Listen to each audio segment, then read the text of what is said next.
Hey, friend, welcome back to Her Unraveled Life, the podcast where we tackle life's biggest challenges with grace, grit, and a whole lot of Jesus. I'm your host, Amy Wadlington, and I am so glad that you are here with me today. Today, we are talking about how to boost your energy levels and break free from exhaustion. If you are anything like me, you know what it feels like to run on empty, physically, mentally, and spiritually. You're juggling responsibilities, pouring into others, and trying to keep everything afloat. But it feels like no matter what you do, you just can't seem to get ahead. You might be wondering, how do I find the energy to do the things I know that I am called to do? I've been there and I get it. This year has been a powerful reminder for me of how interconnected our energy, thoughts, and faith really are. Sometimes it takes a season of stillness to see where we need healing, whether it's our physical health or our mental clarity or our spiritual connection to God. And today I want to share my journey with you, what God has been working in me this year, and how He's been teaching me to rest and refuel, and how those lessons apply to you as well. So let's dive in. Welcome to Her Unraveled Life, the podcast for kingdom women ready to break free from feeling stuck, overcome self-doubt, and step boldly into their God-given calling without the overwhelm. I'm Amy Wadlington, a Christian life coach and spiritual mentor, here to help you transform your mindset and find clarity. If you're ready to finally experience the breakthrough you've been longing for, you're in the right place. Let's jump in. Let me set the stage for today's episode by sharing what God has been working in me this year. Honestly, it's been a tough one, both personally and professionally. After 4 years of pouring my heart into building my business, I hit a wall. Things weren't growing the way that I had hoped, and I was really frustrated, very tired, and questioning everything. In January of this year, God asked me to lay my business down at the altar, kind of like Abraham with Isaac, but not quite as heavy, but still it felt monumental for me. I went through a season of grief. I was sad, angry, confused, and at the same time, a tiny bit excited for what he might have in store. I pulled way back from everything that I was doing, transitioning from health coaching to Christian life coaching. And then early in the spring, God asked me to start a podcast. Let me tell you, I had no idea what I was doing and no budget for it, but I obeyed and I found out that I absolutely love it. On the personal side, though, God felt so far away. There were times I didn't even want to pray because I was angry and hurt, and other times I couldn't pray because I was just so sad. My Bible stayed closed more often than not, and guilt weighed heavily on me. All those emotions, those negative thoughts, and that lingering confusion, it was draining my energy. Not to mention the imposter syndrome that I had when I was teaching you guys everything to do when I felt like I was doing everything wrong. In May, I decided something needed to change. I started cutting out sugar from my diet because my chronic inflammation was getting unbearable. The pain was a constant drain, both physically and emotionally. I also started using X39 patches to help with inflammation because they help stimulate the stem cell growth in your body. I changed my diet and went back to keto, and I prioritized rest. As my body began to heal, I noticed my mind clearing as well. I started reading my Bible again a few months ago, even if it was just a verse or two at night, and my prayers became just simply, God, I need you, or God, help my unbelief. They were very short and very simple there for a while. Yesterday, during a moment of worship and prayer, God spoke something new to me, and it really helped my heart, and it was exactly what I needed. And he said that this is my juniper season. That phrase brought me to 1 Kings 19, where Elijah meets an angel under the juniper tree, and the angel doesn't berate him or push him to get up and keep going. Instead, the angel lets him rest and provides food to refuel his body and heal his emotions after the trauma that he had endured. Did you know that the juniper tree is strong and resistant to burning? It's often seen as a symbol of strength and resilience in the Bible.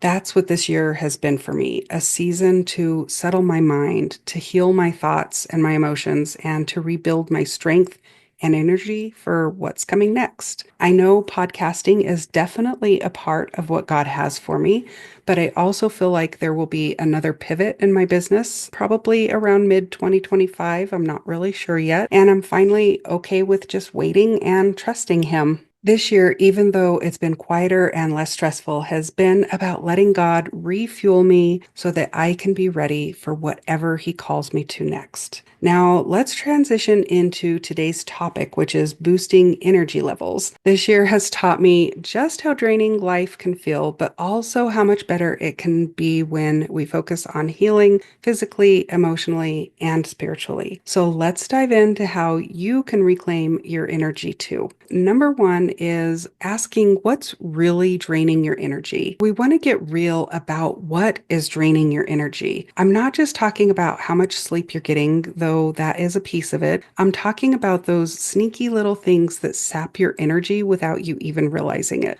Like negative thoughts, for example. Your mind is like a battery. When you're stuck in a loop of worries, doubts, and what ifs, it's like leaving your car's headlights on overnight. Drained, done, kaput. And then there's also quick fixes that backfire. You know the drill. You skip meals or grab that sugary snack because you're short on time.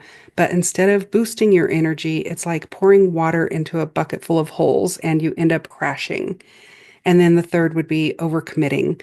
This one hits home, doesn't it? You're saying yes to everything and to everyone, leaving absolutely nothing for you. And then you wonder why you're exhausted.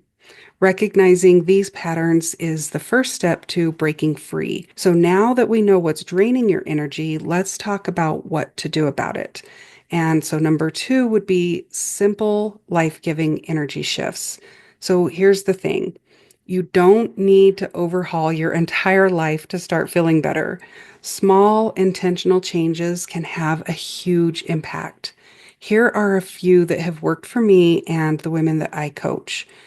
You want to think of your body as a temple because it is. When you feed it well, it will reward you with the energy that you've been craving. I recently read that 90% of serotonin, the happy hormone, is produced in the gut, and 70% of our immune system also stems from the gut. The food that we eat directly interferes with our physical and mental health. So start with small, doable steps like eating real food. It's best to have protein for breakfast to keep your energy steady. A quick stop at Starbucks for a pumpkin latte will not cut it. If you're going to snack, snack smart. Grab a handful of almonds or an apple with almond butter instead of reaching for processed snacks. The goal is to keep your gut happy and your blood sugar balanced. One sure way to balance your blood sugar, no matter what you eat, yes, you can even have an occasional cookie, is to move your body for 10 minutes after you eat. You can walk, dance, sweep the kitchen, or do squats. It doesn't matter as long as you're moving for about 10 minutes. The Glucose Goddess has a lot of tips on keeping your blood sugar balanced, and that's something that I can help you with as well if you have any questions. And last, you want to drink water and electrolytes. Dehydration is sneaky, and it's often the culprit behind that foggy, sluggish feeling. Often, when we think we're hungry, we're actually thirsty. But just drinking water can deplete your body of electrolytes. So be sure to add some back into your water. I use salt, which is SALTT, is the brand that I like. Or you can just add Celtic sea salt and some lemon in your water. I do that sometimes as well. You also want to be sure to move your body. I'm not saying that you need to run a marathon, but even a 10-minute walk around the block can do wonders for your mood and your energy. And like I mentioned before, it can also help keep your blood sugar balanced. If you want some bonus points, you can throw on some worship music or a podcast. Hint, hint. And you also want to be sure to rest. Yes, really rest. When was the last time that you let yourself truly rest? Not scrolling on Instagram or squeezing in another load of laundry or folding that laundry on the couch while you watch TV. I mean, real rest. Set a bedtime routine that includes winding down with prayer or a devotional, and don't underestimate the power of a quick 15-minute nap to reset your day. You can also go back and look at the different types of rest in the podcast episodes 7 through 15, I believe. I will link them in the show notes for you. Now, this next one is huge.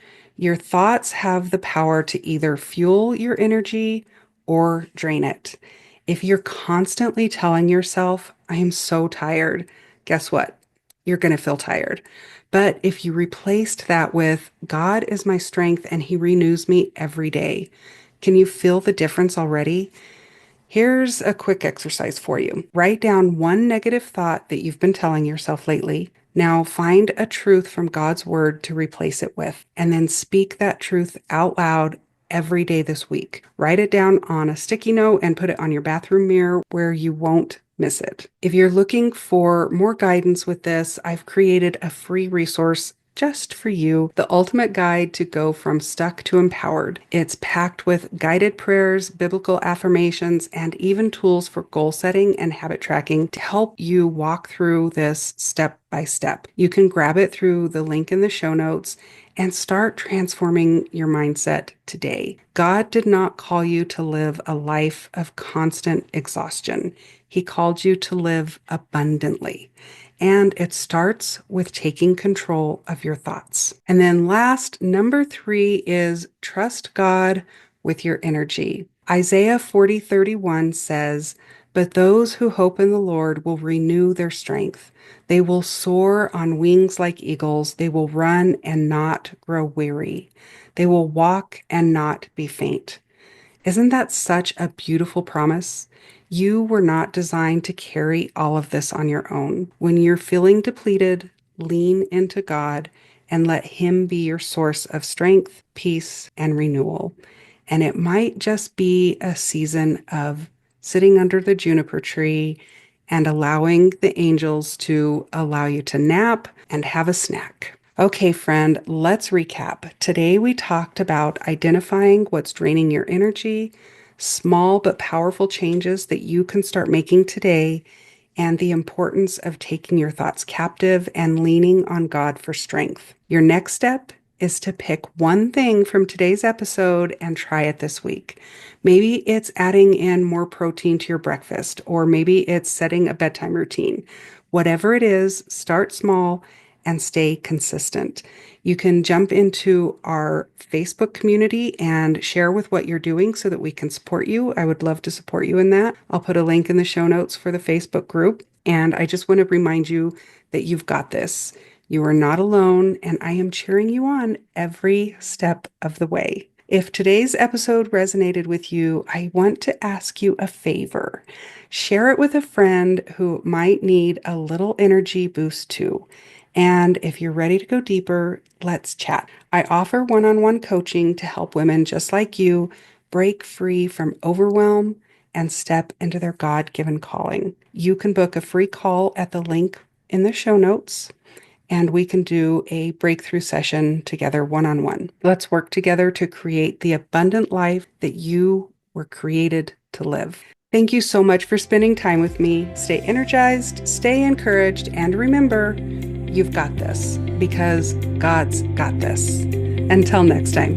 That's it for today, friends. Before you go, I just want to say, if this podcast has blessed you, the best way to thank me is to leave a written review over on Apple Podcasts or give it a 5-star rating wherever you're listening. And don't forget to hit follow so you never miss an episode. The other thing you can do is share it with a friend. Not only does this bless me, but you're helping spread this message to someone else who might need to hear it. And hey, before we wrap up, let me remind you of something really important. You have come so far. Look at how much you've grown. There hasn't been one challenge you haven't overcome. You are strong, capable, and so gifted. God has an incredible purpose and plan for your life. Remember, you are a daughter of the one true King. You are His masterpiece, and your story has the power to inspire others.